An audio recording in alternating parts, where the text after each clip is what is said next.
नमस्कार दोस्तों, स्वागत है आप सभी का आपके अपने YouTube चैनल पर।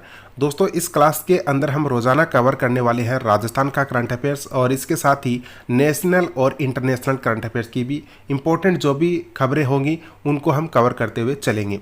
इसी के साथ में संगणक के लिए जो इम्पोर्टेंट है दोस्तों, वो है आर्थिक समीक्षा 2022-23 यानी राजस्थान की आर्थिक समीक्षा 2022-23 और राजस्थान का बजट वर्ष 2023-24 इनको भी हम कवर करेंगे। और इसके साथ में राजस्थान इकोनॉमी भी हमारे पार्ट के अंदर है यानी सब्जेक्ट सिलेबस के अंदर है, तो उसको भी कवर करेंगे।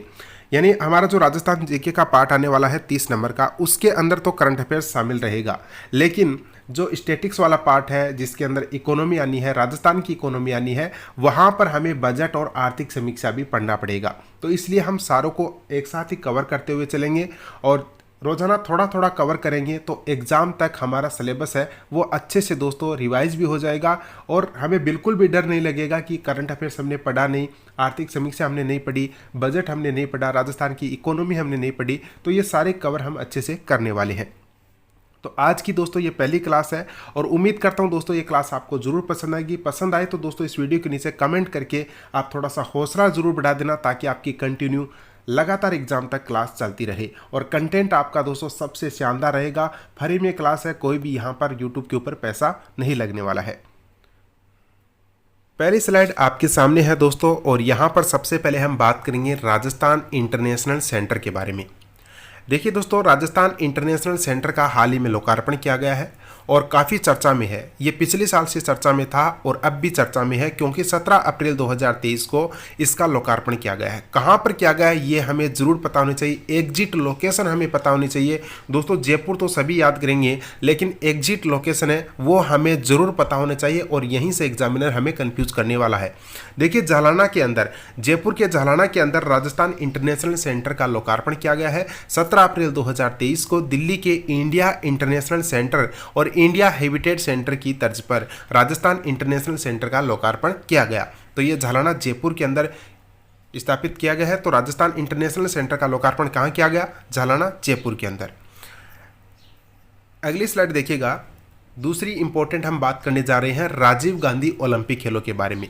अब की बार दोस्तों, पिछले साल राजीव गांधी ग्रामीण ओलंपिक खेल हुए थे और उसके बाद में घोषणा की गई थी कि शहरी ओलंपिक खेल भी होंगे, लेकिन इनको उसके बाद में स्थगित कर दिया।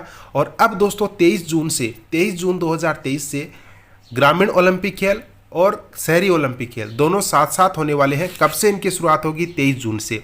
और जो अंतिम मैच होने वाला है, यानी अंतिम जो आयोजन होगा ग्रामीण ओलंपिक खेलों का, वो होगा 29 अगस्त को इनका समापन हो जाएगा। 29 अगस्त 2023 तक ये चलने वाले हैं, 23 जून से लेकर 29 अगस्त तक। दोस्तों, यहाँ पर हम बात करें कि ग्रामीण ओलंपिक खेलों के अंदर कितने गेम होने वाले हैं, यानी कितने खेल शामिल किए गए हैं। तो दोस्तों, यहाँ पर टोटल 7 खेल शामिल किए गए हैं और 7 खेल ही शहरी ओलंपिक खेलों के अंदर है। शहरी के अंदर भी 7 ही हैं। कौन कौन से गेम है? कबड्डी है, खो खो है, शूटिंग बॉल है, टेनिस बॉल, क्रिकेट है, फुटबॉल है, वॉलीबॉल है और रस्साकसी है। टोटल 7 गेम हो गए, लेकिन ये तो ग्रामीण खेलों के अंदर है। शहरी गेमों के अंदर हम देखें, शहरी खेलों के अंदर, तो दोस्तों शहरी खेलों के अंदर यहाँ पर शूटिंग बॉल नहीं है और रस्साकसी नहीं है। शूटिंग बॉल की जगह वहाँ पर बास्केटबॉल है और रस्साकसी की जगह दोस्तों वहाँ पर एथलेटिक्स है। आप देख सकते हैं शहरी गेमों के अंदर जो शहरी खेल होने वाले हैं, शहरी ओलंपिक खेल, उनके अंदर कबड्डी सेम है, टेनिस बॉल क्रिकेट सेम है, खो खो सेम है, फुटबॉल सेम है और वॉलीबॉल सेम है। लेकिन जो बास्केटबॉल है और एथलेटिक्स है ये अलग है। बस दो गेम का अंतर है, बाकी सेम के सेम गेम होने वाले हैं। टोटल 7 खेल होंगे और जो 2 गेम अलग हैं, इन्हीं से आपका क्वेश्चन बनेगा, यहीं से कंफ्यूज करने वाला क्वेश्चन बनेगा। अच्छे से ध्यान में रख लेना दोस्तों, यहाँ से क्वेश्चन 100% आने वाला है और ये क्वेश्चन कंफ्यूज भी करेगा। Rajasthan institute of advance learning, इसकी स्थापना कहाँ पर की जाएगी? इसकी स्थापना की जाएगी जयपुर के अंदर। दोस्तों, आपने डीम्ड विश्वविद्यालय का नाम सुना होगा और इसका क्वेश्चन कई बार एग्जाम के अंदर आ चुका है। तो उसी की तर्ज पर यहाँ पर Rajasthan institute of advance learning की स्थापना की जा रही है, जिसकी लागत है, इसके लिए 421 करोड़ रुपए का टोटल प्रावधान किया गया है, 421 करोड़ रुपए का। और जयपुर के अंदर इसकी स्थापना की जाएगी, Rajasthan institute of advance learning की। आगे हम बात करें मेडिकल कॉलेजों के बारे में। राजस्थान के सभी जिलों के अंदर मेडिकल कॉलेज है, इन 3 जिलों को छोड़ करके। इसलिए यहाँ से क्वेश्चन बनेगा कि बजट 2023-24 के अनुसार 3 जिलों में मेडिकल कॉलेज की घोषणा की गई थी, उनमें शामिल नहीं है। तो ये 3 जिले हैं और 1 जिला आपको एक्स्ट्रा मिलेगा ऑप्शन के अंदर, तो वो यहाँ पर नहीं होगा। प्रतापगढ़, राजसमंद और जालोर, इन 3 जिलों के अंदर मेडिकल कॉलेज बनने जा रहे हैं और इनकी लागत आएगी वो एक कॉलेज की 250 करोड़ रुपए की लागत का प्रावधान किया गया है, टोटल 750 करोड़ रुपए का। तो प्रतापगढ़ के अंदर, राजसमंद के अंदर और जालोर के अंदर, इन 3 जिलों के अंदर नए मेडिकल कॉलेज बनने जा रहे हैं और इसी के साथ में राजस्थान में दोस्तों सभी जिलों के अंदर मेडिकल कॉलेजों की स्थापना हो जाएगी।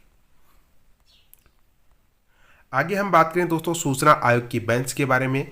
तो सूचना के अधिकार के प्रभावी क्रियान्वयन के लिए जोधपुर में सूचना आयोग की बेंच स्थापित होगी।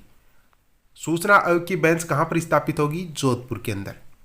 लोकेशन याद रख लेना। आगे हम बात करें क्षेत्रीय बाजरा अनुसंधान स्टेशन कहां पर स्थापित किया गया है। तो गांव गुडामलानी जो कि बाड़मेर के अंदर है, यहाँ पर क्षेत्रीय बाजरा अनुसंधान स्टेशन स्थापित किया गया है। मुझे तो ये बता दीजिएगा बाजरे का उत्कृष्टता केंद्र की स्थापना कहाँ पर की गई है? बाजरे के उत्कृष्टता केंद्र की स्थापना कहाँ पर की गई है? तो क्षेत्रीय बाजरा अनुसंधान स्टेशन है, ये गुडामलानी बाड़मेर में स्थापित किया गया है। आगे हम बात करें राजस्थान आईटी दिवस 2023 फेस्ट की। तो ये 19 से 21 मार्च 2023 तक इसका आयोजन किया गया। जयपुर के अंदर इसका आयोजन हुआ। इसी आईटी दिवस फेस्ट के उपलक्ष्य में दोस्तों Jan Aadhaar e wallet launch किया गया। इसी दिवस के समय, इस फेस्टिवल के समय ही जन आधार ई वॉलेट भी लॉन्च किया गया था। इसी समय दोस्तों Rajiv Gandhi knowledge service and innovation hub जो कि जोधपुर के अंदर है, इसका शिलान्यास किया गया था। Rajasthan IT day carnival and run को फ्लैग ऑफ किया गया और इसके साथ ही ज्वार कला केंद्र में स्मार्ट विलेज स्थापित किया गया। ये ज़्यादा इंपॉर्टेंट नहीं है लेकिन ये आपके लिए काफ़ी इंपॉर्टेंट है। Rajiv Gandhi knowledge service and innovation hub Jodhpur का शिलान्यास किया गया और इसके साथ ही Jan Aadhaar e wallet launch किया गया। और इसके साथ ही पूछा जा सकता है कि राजस्थान आईटी दिवस 2023 फेस्ट का आयोजन कहाँ पर हुआ? तो ये हुआ जयपुर के अंदर। इसी समय दोस्तों आईटी डे के दिवस के टाइम ही मुख्यमंत्री आश्रय सेवा योजना का शुभारंभ किया गया था। इस योजना के तहत राज्य सरकार आवागमन में असमर्थ लाभार्थियों को चिन्हित कर उनसे संपर्क करेगी और चयनित व्यक्तियों के पास सेवा प्रदायक को भेजकर सरकारी सेवाओं का लाभ दिया जाएगा। आपसे क्वेश्चन पूछा जा सकता है कि मुख्यमंत्री आश्रय सेवा योजना का मेन उद्देश्य क्या है? तो मेन उद्देश्य ये है कि इस योजना के तहत राज्य सरकार आवागमन में असमर्थ जो भी लाभार्थी हैं उनको चिन्हित करके उनसे संपर्क करेगी। और इसमें सबसे ज़्यादा जो फोकस किया गया है वो एक तो दोस्तों जो निःशक्त जन है, जो विकलांग है, उनके ऊपर सबसे ज़्यादा प्रथम चरण के अंदर उनको ही शामिल किया जाएगा। यानी इस योजना के तहत राज्य सरकार है वो आवागमन में असमर्थ जो भी लाभार्थी उनको चिन्हित करेगी, उनसे संपर्क करेगी और उसके बाद में उन चयनित व्यक्तियों के पास में एक सेवा प्रदायक को भेज करके सरकारी सेवाओं का उनका लाभ दिया जाएगा। यह है मुख्यमंत्री आश्रित सेवा योजना, इंपॉर्टेंट योजना है। आगे हम बात करें भरतपुर का 290वां स्थापना दिवस मनाया गया है। 290वां स्थापना 290 नंबर का स्थापना दिवस मनाया गया है 13 फरवरी 2023 को। और दोस्तों आपने हाल ही में एक बात सुनी होगी, महाराजा सूरजमल के बारे में काफ़ी ये चर्चा में रहे थे। पिछले दिनों काफ़ी न्यूज़पेपर में इनके ये चर्चा में रहे हैं, खबरों में रहे हैं। तो इनकी हाल ही में 316वीं जयंती मनाई गई है। महाराजा सूरजमल की 316वीं जयंती मनाई गई है। भरतपुर का 290वां स्थापना दिवस मनाया गया है। ये दोस्तों आपका सूजस में दिया गया था, अच्छा क्वेश्चन है, पूछा जा सकता है। सोमनाथ शिवालय वाला भी दोस्तों आपका सूजस में दिया गया था। सोमनाथ का जो शिवालय है ये पाली के अंदर है, 9वीं शताब्दी का है। तो आपसे डायरेक्ट पूछा जा सकता है जीके के अंदर कि सोमनाथ का शिवालय कहाँ पर है? तो पाली के अंदर है।